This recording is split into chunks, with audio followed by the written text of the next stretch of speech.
Welcome to Bits and Pieces. This is going to be a Monster Hunter specific podcast series. As of yet, we haven't named it, but something fun should be coming soon. Anyway, I'm Nevada Drew, and this time I'm joined by just Gavin. Me by myself. All alone, because George plays on PC, and the game isn't out for PC yet. Yes, yeah. Hopefully, at some point, we might be able to drag him back into the fray, but for the moment, he is looking on in envy. That's what I was looking for. And they said admonishment, which is not the right word, but well, if we keep being rude in the podcast and being like, yeah, we've got the game and you don't, he might admonish us for bad manners. Yeah. Anyway, so the game plan for this podcast, as it were, is we're going to just try and do, maybe this episode's going to be more of like introductory, what we're doing, why we're playing the game, why it's amazing, some of the things that we've been doing in it, and then after that we're probably going to do kind of one episode, we're going to talk about one weapon, and then maybe a monster as well, and then maybe some extra little bits, so try and go on as long as we feel like it's interesting to do, I think is the plan. So keep an eye continually in the podcast feed for more of this. Anyway, as long as this silly game about bashing majestic creatures in the head continues to maintain our interest. Yeah, so that's all the admin out of the way. We can throw it out to the side and get on with the fun stuff of monster hunting. So I thought a good place to start is, I know we did a little bit in podcast 11, which you should definitely listen to, but I thought we'd do a little bit of our brief history with the series, maybe the first game we played and what we've done up until this point, and then we'll jump into Monster Hunter World after that point. So, do you want to take it away, Gav, and tell us how you started with Monster Hunter? That'll be interesting, hopefully. Right, okay. I think my first Monster Hunter experience was when I believe I convinced my mum to buy me Monster Hunter. It was either Freedom 2 or Freedom Unite from a macro. And I played that on my PSP with my friends at school. Nice. I love how you remember it was a macro. That's very specific. It is specific, but I mean, you need to present like an ID card to get into macro, so. You do, don't you? It's like a prison for like bulk buying. It's like, well, I suppose if you're not familiar with macro, it's like a Costco. You need like a business thing to get in there because it does like wholesaling and stuff, but it also just sells random little bits and bobs like PSP games. Yeah.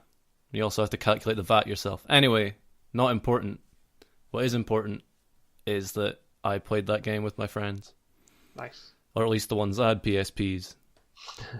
I was never very good at it though. Like, I must have been, oh god, I can't even remember how old I would have been when I had a PSP. So I would have been like 10 or less. And I'd say my skills were pretty limited. Getting past monsters was a struggle. Like, having gone back, like with a friend of mine who doesn't have a PS4, I've been playing Freedom Unite again on an emulator. Yeah. With my legal backup copy. By the way, thank you. Don't send your lawyers after me, Capcom. And it's difficult. It is so hard. And I'm like, there's no way I got this far when I was a kid. I probably just fancied about killing the crappy monsters. Yeah. And then made an arse of myself against harder ones. On the emulated one, how does it control? Can you? I suppose you can map the camera to be on something else, can't you? So it's manageable. You can. I did that. It's a lot better. Yeah, that sounds like it. The game still it shows its age, but it's fun. It's fun. It's got the same gameplay loop. It's enjoyable. Yeah. But yeah, that was my first Monster Hunter game. Cool. I keep meaning to check to see if any of the old ones are on the Vita, and if there's a similar thing with that where it just uses the other analog stick for the camera. It had a lot of PSP ports on it, didn't it? Or at least it could just run downloaded PSP games. So yeah, it does, because I'm playing unrelated. I'm playing Ghost of Sparta, the God of War game at the moment, which is a really good game actually by itself, and it looks great on the Vita. So I think one of the things that killed the Vita was the lack of a Monster Hunter game. Like, by that point, because in fairness, it took them a long time to come out with the Vita, and by that point, Capcom had thrown in their hat with Nintendo, basically. So had to make do with like Tokiden, which is not the same. Not the same. No. Really anyway, yeah. From there, I moved on eventually, like just a couple of years ago, basically, to 4 Ultimate. Like there was a lull in my Monster Hunter playing. Yeah. Because I wasn't like well, I suppose on the one hand, I'm pretty sure Freedom Unite was the last PSP one, wasn't it? In the released over here. Maybe. I can't remember if they did a Freedom Unite 2 or not. I'm trying to think. Because there was Freedom, like which was a remake of Monster Hunter 1, Freedom 2, which was a remake of Monster Hunter 2, and Freedom Unite, which was like an expansion for Freedom 2. Yeah. And then there was Portable Third, but that... Oh, that might have been it, yeah. That was Japan only. Yeah. Like, it was... It's a weird one, because it was kind of like a PSP version of Tri, but it also wasn't, because it was a second-gen game, like it ran on the engine, but it had a lot of the monsters from Tri. Yeah, it was weird. And obviously, eventually they released 3 Ultimate on the 3DS and Wii U, so... Yeah, there have been so many Monster Hunter games. When I was looking through them before, I was like, God, Japan have had so many that we just haven't seen. I think Frontier, the like almost MMO one that they have, kind of pads out the list because they count like every new season of content as a separate game. So it's like Monster Hunter Frontier Z Season 1.5. That's like, true. Okay. True. But yeah. Yeah. So my history with it, I suppose, is probably fairly similar to yours, except without the Costco. Macro, rather. Yeah, I think I picked mine up where I lived in a relatively small Yorkshire town, and when I was about sort of 12 or something, a game shop opened, which was like the most fantastical thing ever.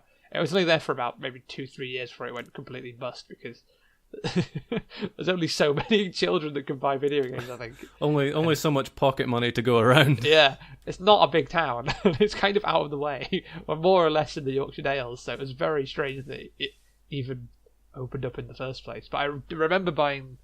that's where I got my PSP from, and I remember getting the first Freedom game, Monster Hunter Freedom, from there.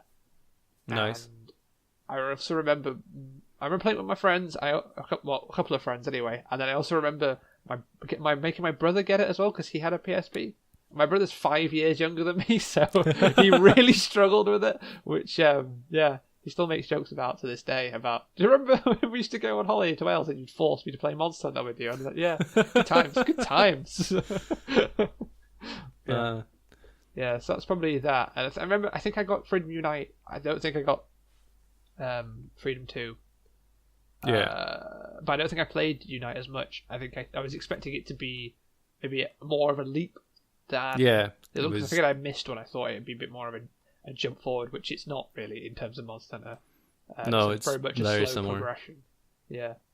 But again, I don't think I got particularly far in any of them. I remember finishing the quote-unquote story mode in both, but that's pretty much the point where I'd stop each time.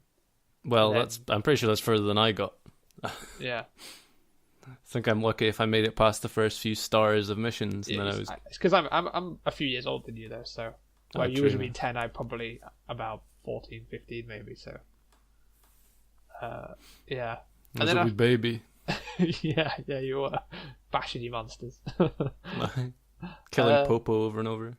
Yeah, I remember when the first time I got it, I did that, and I was like, I'm clearly missing something from the game here. This is not getting me anything. I'm just getting raw meat every time. The first few, like, crap missions where they're like, go gather some herbs in the hills and kill 10 antler beasts or whatever they are, and take their hides, and it's like, is this an exciting video game? Yeah. I was like, eventually I came to appreciate those because I was like, well, at least I can do them. Yeah. And then you go up against like Tigrex go from that to fighting Tigrex, and you're like, what? Playing through, to hijack part of your thing again. Yeah, go for it. Playing Freedom Unite on the PSP, I think I realised that something that confused me as a kid and made it so that I didn't progress until somebody told me, was that there's a mission in Freedom Unite where you go and you have to get Popo tongues, and while you're getting them, a Tigrex shows up, and I believe, as somebody eventually told me, you're just supposed to run past it. But as a kid, I was like, I will kill this beast, and naturally it would kill me in 1 or 2 hits. Yeah. Yeah, I think I know what you mean. I remember the cutscene from when the T-Rex first turns up, and it just sort of runs at you. Yeah. This time I just like dived past it, like I am taking these tongues home. Yeah. Yeah. So. Yeah, and I think I was similar to you in that I didn't play any until Ultimate 4. Yeah. And I pretty much got a new 3DS to play that. To be honest, I saw the new Pokemon game was coming out, and I was like, I've missed out on getting a 3DS. I've not got anything that I want to play on it, and then I thought, Monster Hunter looks really good. And I thought, it would be amazing if it's got like a second analog stick or the nub as the new 3DS has. The nub, the C-stick. Thank you. C-stick. The most generous name for the nub ever. Yeah. Yeah, I was the someone same. At Nintendo was clearly laughing about that. C-stick. Yeah. I was the same though. I didn't get a 3DS until I got the new 3DS in like 2015. Yeah. And yeah, I just got one of those. Incredible Wii handheld though. Like I love the 3DS. Yeah. Great library and everything. Yeah, it's brilliant. I mean, the 3D function's naff, and it's annoying that it's region locked, but yeah, it's a really good Wii handheld. And yeah, it was the same. I got Monster Hunter with it, and I think something else as well. I think I got Monster Hunter and I got Fire Emblem Awakening. Yeah, I can't remember what else I got with it. I remember just playing Monster Hunter so much though. 4 Ultimate is probably the one that I put the most hours into. Yeah, out of all of them, I got Generations so far, anyway. When it came out, but I never played it as much as 4 Ultimate. It just didn't grab me in the same way. The stances I feel like cool, but it just wasn't the same. Yeah, it's kind of a compilation game, isn't it? Generations, like greatest hits, and in the same way that the greatest hits of Pink Floyd will never hit you as hard as listening to Dark Side of the Moon. I believe it's probably, you get the good monsters, you can batter them, like it's not quite the same. I never played it, but that's kind of what I gather. Yeah. It's by no means a bad game. It's just I think it's hard to follow up 4 Ultimate. 4 Ultimate is very good. Yeah, one thing about 4 Ultimate that I'm only just doing now, like we discussed last time, the game's kind of bad at signposting where the story is supposed to go. Yeah. So I think I put like 70 hours into it to begin with, and I did a bunch of online stuff, but I also cleared the segment of the game that's basically Monster Hunter 4.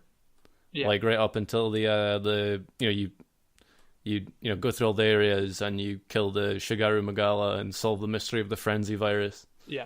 And like after that, it's it's not very good at pointing you and being like, yeah, you should probably keep playing because this is the 4 Ultimate bit. This is the new stuff. Mm-hmm. And there's so much extra in that game after that. Like it is enormous. Like it's huge. And then even if you go through all that, basically clear all the high rank caravan quests, then you can still go back into the online section and do all the G rank stuff as well. And it's like there's so much in this game. Yeah.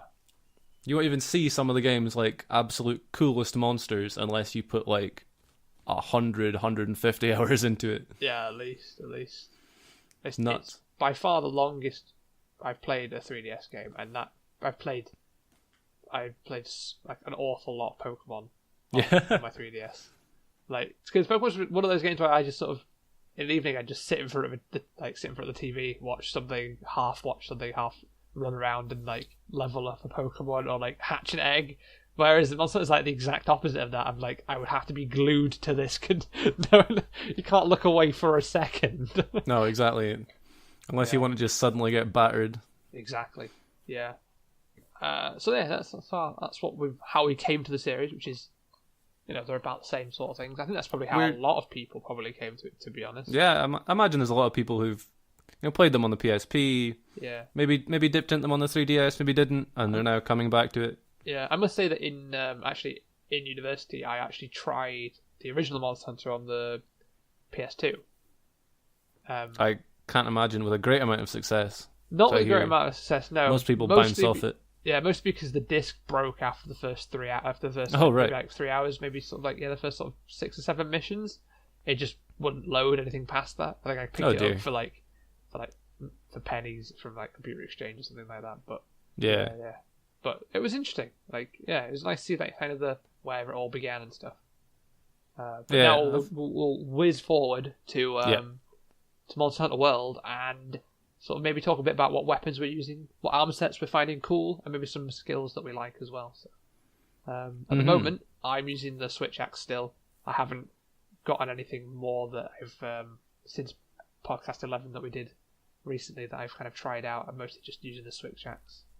Occasionally, I'll dip into using the heavy bowgun if I'm going to do something that's with sort of 2 or 3 people, so that it's not everyone just sort of crowded around the monster quite so much. You can sort of sit back a bit more. But how about you anyway, Gav? You still on the old hammer? I am still a hammer man. I am still I run up to the monster's face, I whack it in the face. Yep. It's good, very satisfying. Like, it's one of the few weapons like that, and the greatsword. They're very. I mean, I'd say the hammer's easier than the greatsword because you're just a lot more mobile and you can keep your charge while you move. Yes. But they're one of those weapons where, like, a lot of the time if you're using stuff, even like the longsword or the maybe kind of lighter things, you don't tend to get an enormous amount of like feedback from the monster. With the hammer and the greatsword, you really do. Yeah, you do. You really feel each blow. Like, if you time it right, sometimes you can basically like stop a monster mid-charge, like stagger it out of an animation, and it feels really, really good. Yeah, that's really, really good. And I love just some of its goofy attacks. Like, I love the big stupid golf swing. I love one of the things this game introduced is sliding, where you can slide down surfaces, and that's really cool because if you hold your charge, you can slide down the surface with the hammer. And something I didn't figure out until I watched someone else do it was basically I'd slide down and then jump, and then like press triangle to do a downward hammer smash. Yeah. What you can do is, if you just hold your charge, slide down a surface, and then just release the charge, your character will jump up and do this like ridiculous Sonic the Hedgehog spin with the hammer. Oh, wow. And just keep whacking until he hits the ground. That's cool. I've not seen that done yet, actually. I've been in games where there's been me and 3 other hammer users, and it's just just spin constantly. Wow. I feel so sorry for that monster. It must have such a headache. It did. I felt sorry for it. Like, it was just getting bashed constantly. It would fall over, get stunned. So much fun. But yeah, apart from that, I've played about a bit with the charge blade, as I mentioned last time. Yeah. I've basically, because I've been playing co-op with a friend of mine who's just got the game, and so what I've been doing is I've kind of got 2 equipment sets on the go. Because I don't want to just rock up into his game with my like almost end game gear. Yeah, that's and fair enough. Just like whack all the monsters to death. Because I realized the other day that I was farming for money on an investigation. Because they get the ones that give you like 3 monsters to kill. Yeah. And like a ton of money for doing it. Uh-huh. I did one of those. I used a lucky voucher and got more than 85,000 zenny out of it. But it was obviously they reduced the monster's health on those, but I just went in and it was the great gyros, and I just like whacked it to death basically, and that was a high rank one as well. So I was like, right, if I go and help my buddy kill a great Jagras with this, it'll be gone in a couple swings. It really will, yes. Yeah. So yeah, I was like, I'll equip something a little lower. Yeah. No, I remember I did I just did a really low rank Jagras because I think I needed like a Jagras main, or like not a higher rank one or anything. I just needed just like one of them. So I remember taking I'm not as far as you are, but like my rank 6 weapon and just being like, this is ridiculous. And like my rank, the poor creature. Yeah, and like with high rank armor as well, you just like he knocks you over, but he doesn't really do anything else other than knock you over. You just see your health bar move like very slightly, and you're like, that's my 300 defense coming into play. Yeah. Yeah. Which, I like the Drake Jagras as well. I think he's better than the Gyros. I like the fact that he goes and eats an Apnoth and just becomes this massive belly. But he's got cool like dreadlock hair and stuff. He just looks cooler. He's a cool introduction, I think, to like the monsters, because he's a bit wacky, he's a bit funny. Yeah, I'm so glad he's not like just like a normal Jaggy that like are basically just like big raptors. A big one. Yeah. Like, because that's been like the first like monster you fight in pretty much all of them. It'll either be a great Jaggy or a Velocidrome or a something Geodrome, like that, which all kind of look fairly similar. They're just raptors, and you batter them to death, and it's like, they're all right. Yeah, but at least he's a bit different. He looks a bit different, so I like him. He's a goofy dude with wacky hair. Yeah, he's cool. Nice. So what army are you using at the moment? I just changed my armor set today. Yeah. When I was going into the to fight Nergigante, I decided to upgrade my whole armor set because I still had some low rank remnants from the Radaban set, which is a bit daft, looks a bit Space Marine-y, but had the slugger skill on it, so I wanted it. And so stupidly, kind of, I upgraded to the Uragan set, which isn't much use for me, right? Really, because they are like it's basically all to do with like guard skills, and I was using the hammer, which can't block. So I felt a bit dumb for having it, but it had high defense and good thunder resist and stuff, so I was like, it works. And I changed today into a ridiculous concoction with like an eye patch and some very skimpy furs to because I was like, the attack values are good. I was just like, what's the skills on this? Nice. Get that. Nice. Get weakness exploit, critical eye, attack boost. Oh, critical eye is always good. Get those extra affinity points. Yeah, always helpful. Always helpful. Getting the critical hits. Weakness exploit's great, because the thing with a hammer is you're basically always whacking at the head, which is a weak point.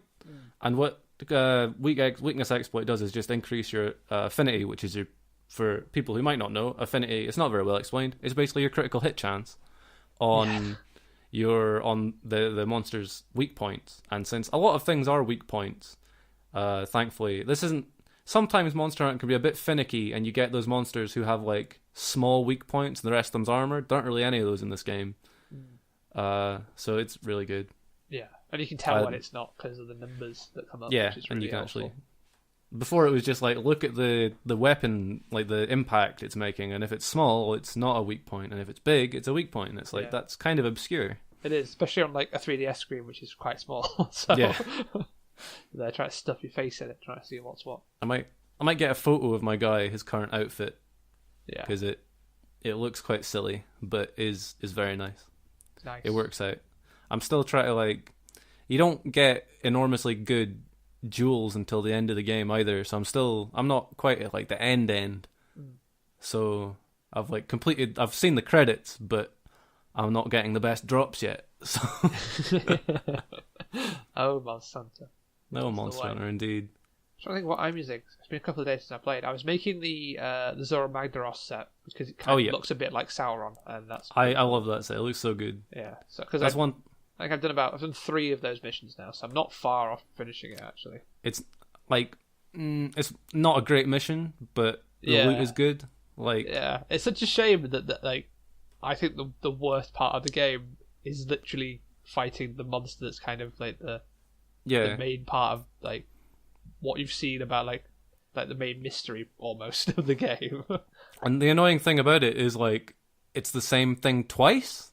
Yeah. Like like you go into the second one, you're like, oh man, what's going to happen in this one? Because we had the whole thing the last time. I'm looking forward to this. Yeah. And it's the same. You're like, surely they won't just do the same thing again, because that didn't work. You whack some rocks, and then like Nergigante shows up on the back, and the funny thing about it is you don't even need to fight him. No, you don't. No, he doesn't do anything and goes away after a timer. Yeah, he does. I one time I just couldn't get to him. Like I was down at the bottom, and then stood up, and then it filled me over, and then I had to climb all the way up, and then by the time I'd gotten where he was, he'd gone. So I was like, oh well, that's annoying. Yeah, it's kind of a shame, but I love that armor set. It looks really very good. Yeah, I can't remember. Is it to do with stats effects? Its ability thing? It's got a few blast attack, I think, because I think it's got a if you've got 3 or more pieces as well, 4 or more. Yeah, increases. I've just looked it up. Increases the abnormal status stuff, which is quite handy, especially because I use the switchblade. So I'm almost always having something abnormal happening when I switch into sword blades. So.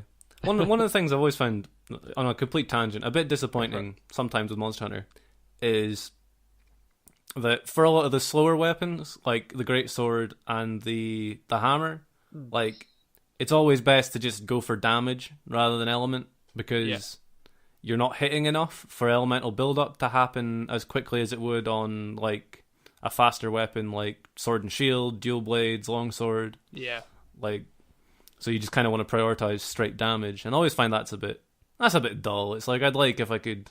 I was using the Radaban hammer, and I was hammering people to sleep, and that was fun, and it worked. I'd always get the monster to sleep once or twice, but like it wasn't optimal. Not that you have to play Monster Hunter optimally. Chasing the dream. Yeah. But yeah, I think that's what I've got at the moment. And I was also building just a Legiana set because it comes with good luck, which this is better. Gives you a chance of getting better quest rewards. So yeah, that's always nice. That's a handy one. I think it also does it increase wind resistance a bit as well, something like that. I think it might well do. Yeah, and the high rank one you only need 2 pieces as well, so it's not bad. It's not too bad when you've got towards the high rank of it. So that's quite handy. I think it's got very good defense as well for an early high rank piece. Yeah. But I quite like fighting Legiana as well. So yeah, good fight. I like it a lot. Yeah. It's just a cool looking monster. They're all cool looking.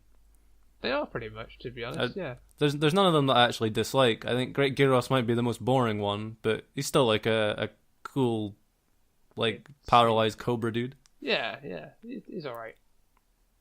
I think I keep forgetting he actually exists though, because he doesn't come up in any of the story-based missions. Really. No, you just I think you fight him once and then it's over, and then he's a bit of a pushover, really. He is a bit of a pushover, especially because Odogaron's down there as well. So so there's more impressive creatures. Yeah, within it, much more visually imposing. Proximity. And then I think the only criticism I have of the monster design is I think they've kind of. I'm assuming it's something that might happen in updates or maybe an expansion, but I think they've missed out entire categories almost from the other games. Yeah, there's none of the big ape ones. No, there's none of the insect types or the there's no insects at all, is there? The crab dudes. Yeah, I think that they've left themselves a lot of scope to go in lots of different ways.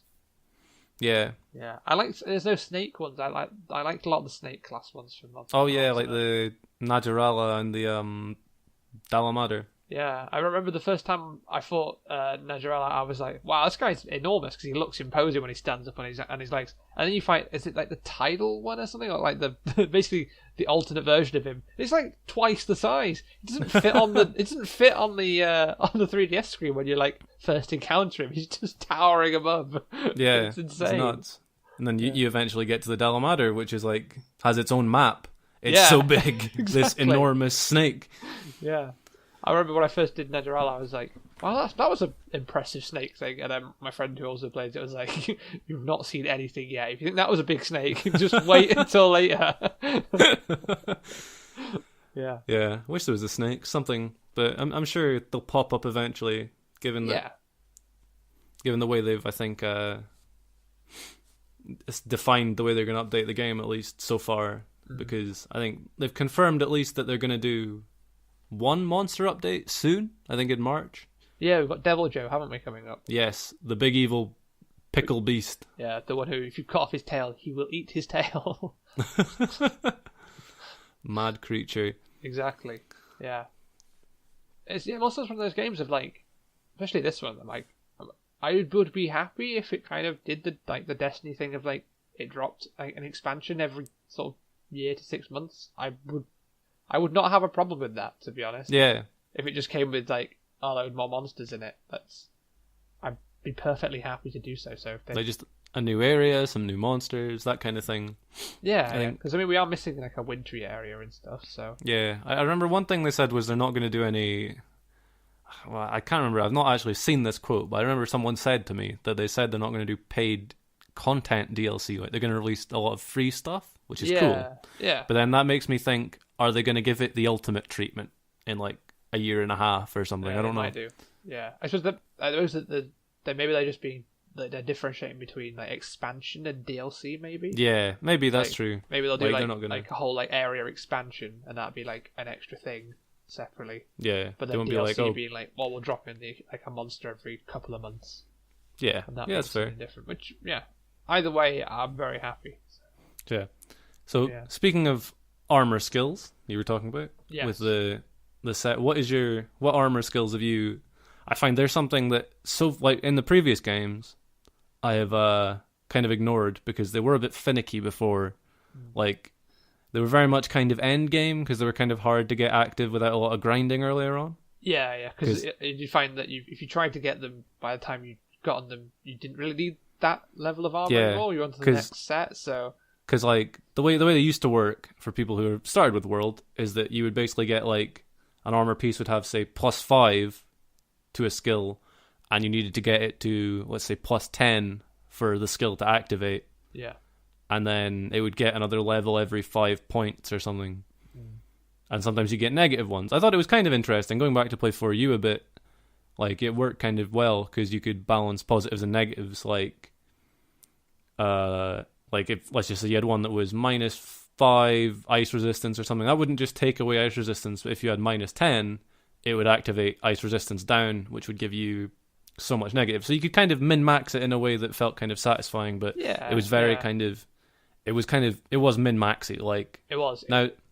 It was more complicated than it probably needed to be. Like, I think that the streamlined version we've got now is it works smoother. well. Like, I don't think I miss the other one of being, because you can spend quite a lot of time just trying to like work out whether you should have which like pair of boots to have, because one of them gives you a minus in this, and the other one gives you a minus in that, and it's like, it's just a bit much. It was a bit overwhelming, especially for newer players, and then like you'd also have the experience where you'd like do that and then realize, I need another one now. Like the defense isn't really cutting it, and I don't have enough armor spheres to just spam upgrade it. And like eventually it came down to just like swapping out for something new, or I don't know. I don't miss it a lot. It's the new one is good. Just like you get a point in this, a point in that. It activates different levels of the skill. So anyway, I was gonna ask. So what is your favorite skill? I don't think I actually have one yet. I've not actually explored armor skills quite as much as probably you have. Because I'm only just really into high rank. I've kind of done maybe 10 high rank missions. Okay. So I'm at the point where like I'm still kind of like just getting high rank armor in general. Yeah.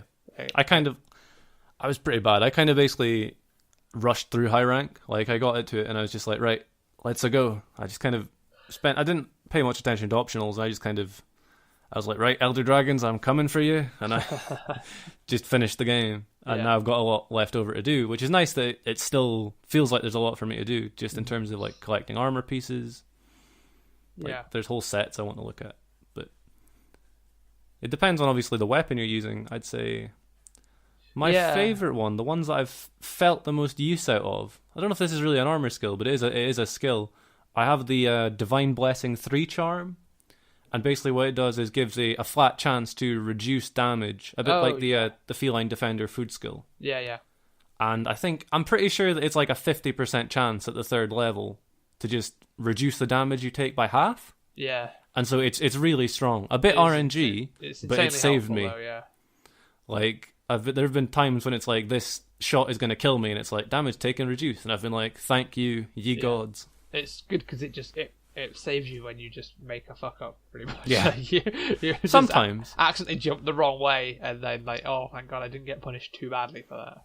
Yeah, that and I think I don't have. It's not quite maxed out, but another thing that's really useful in this game that people familiar with the old games might not realize is that the health up skill. It was in the other games as well, but the downside of it was a completely redundant because it didn't stack with food buffs. So basically. And because you'd eat before every hunt, like, you'd always have an extra 50 health anyway. Yeah. But in this one, it stacks. So you can get plus 50 health from health up, and then plus 50 health from food buffs, and have 200 health, and feel like the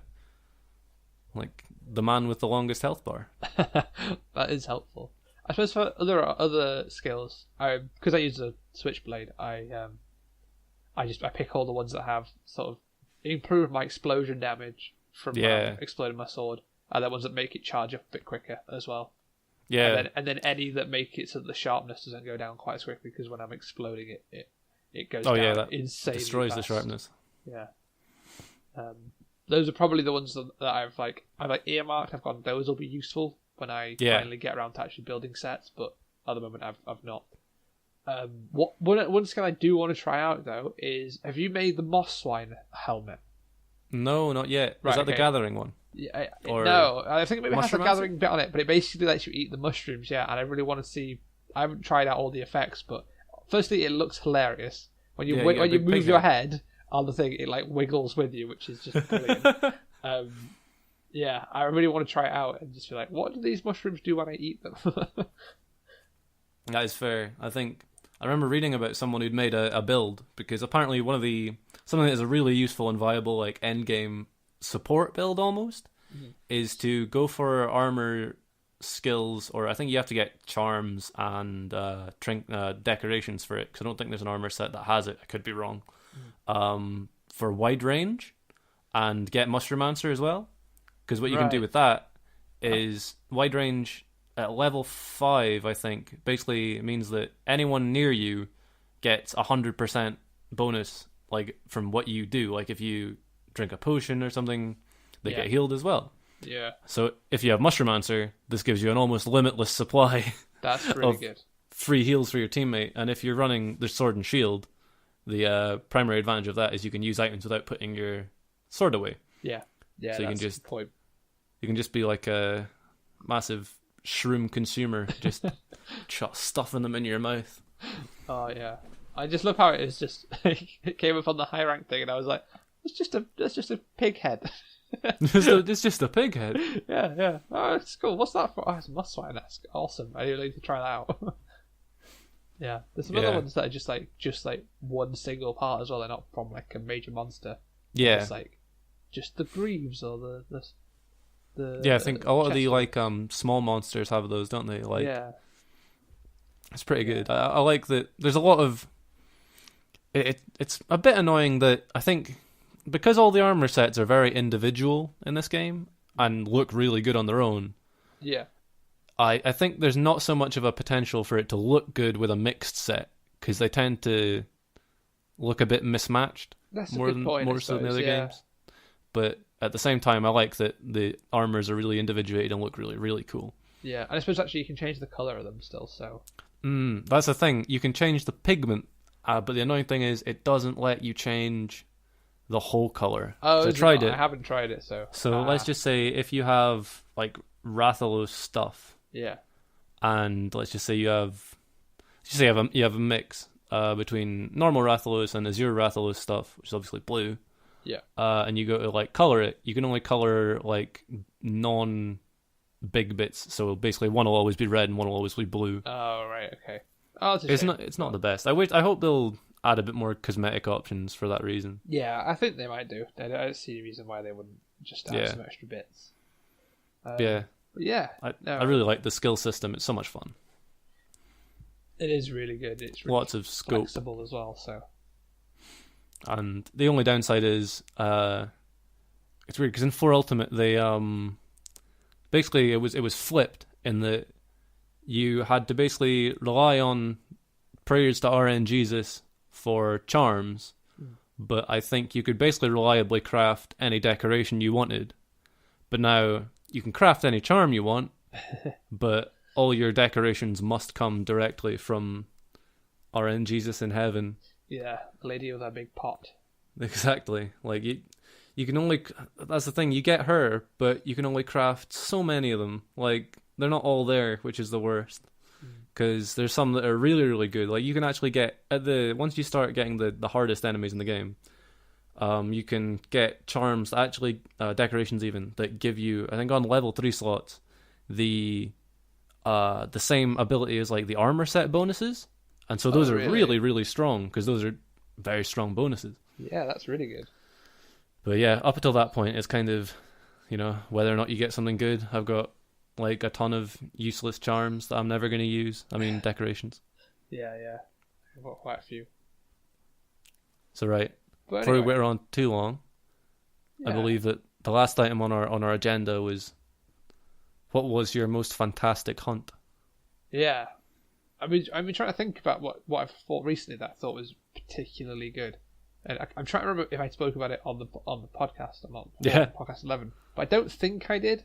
But I think my most fantastical one was probably I fought the first time I fought Anjanath, I think, when I fought it by myself in single player.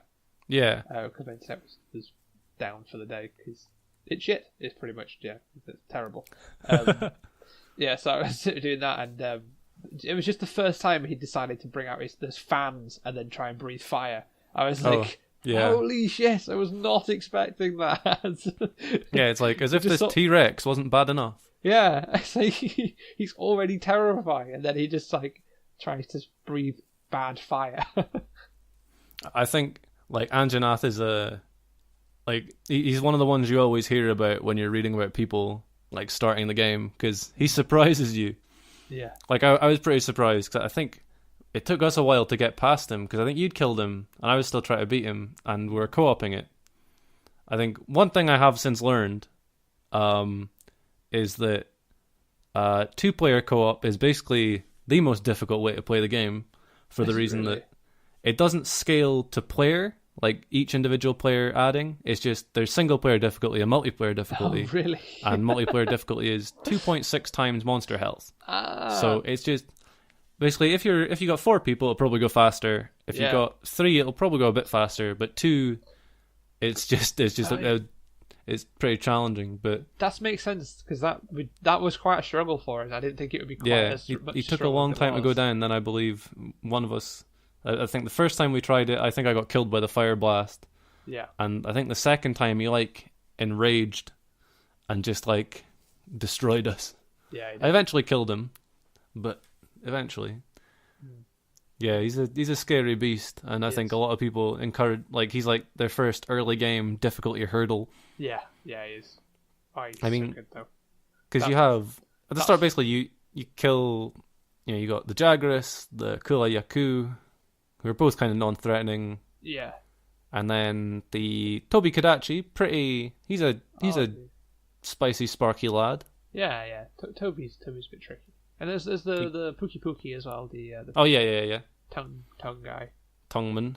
Yeah. And then that's it, isn't it? Until Anjanath. Yeah, till Anjanath, and then you have to defeat this T-Rex.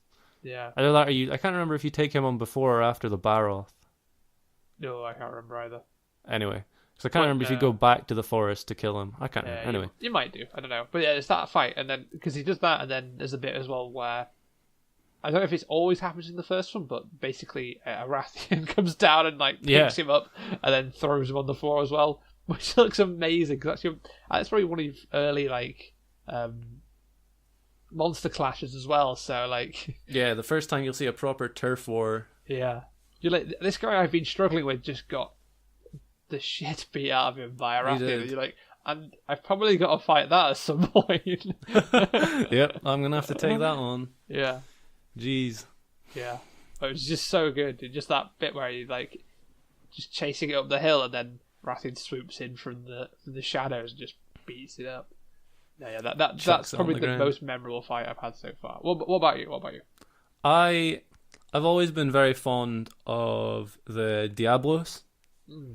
Yes. I think it's a really cool monster design, and I find it always teaches you how to deal with like the classic dragon charge mechanic in the game. Yeah. Because it does it all the goddamn time, and if you don't learn to respect its charge, you'll find yourself in trouble. Absolutely.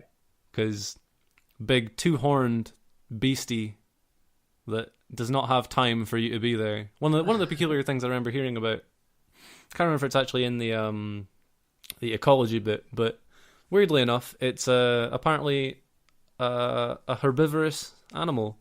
It's just extremely territorial. Right. Because if you follow it around, it goes and eats a bunch of cacti. Is it? And don't know how a creature of that size maintains itself off a diet of cacti, but it's not happy that you're here stealing its precious, juicy cacti once you're away. And it's really cool because it burrows as well, so you really need to pay attention. I find a lot of... After I beat it, I was like, right, I want to get its hammer, so I went back and started helping people. And I found it killed a lot of players. Yeah, the burrowing really does. Burrowing does so much damage when it shoots out of the ground. It does. If you get caught by it, it's just like bang. Yeah. And then later on, you fight the Black Diablos, eventually in high rank, and it's it's like the Diablos. The explanation apparently is when a female Diablos is in heat, its scales go black. Right. And it becomes very, very upset with everything around it.